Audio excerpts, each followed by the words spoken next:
Uyu muti unonzi chii uyu? Muti uyu unonzi dzadzambiya. Sadzambiya zvichirevei? Wanhu wakaubika unoita derere.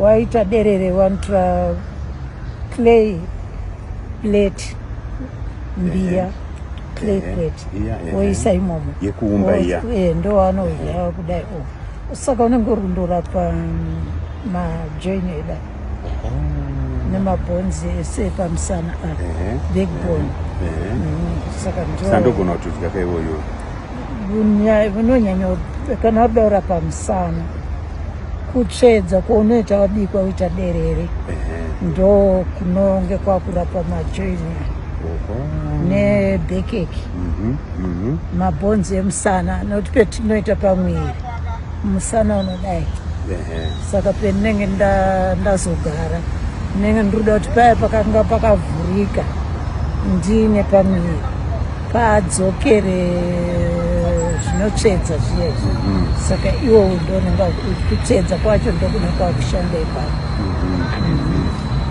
karunaka ndokutodya ka kutopedza akapana vanhu vakararapo kaka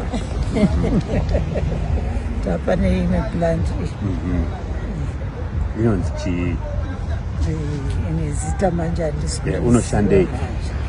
toti masununguka mwana wenyu ane ziguvhu rinoti panofema rinofuta panofema rinofuta mochera mudzi wacho moupisa mosomunanzvisa mamwe wacho munotora mogeza mukugeza miri wacho kutera kuti guvhu racho ridzoke zvakanaka ndo basa reduvi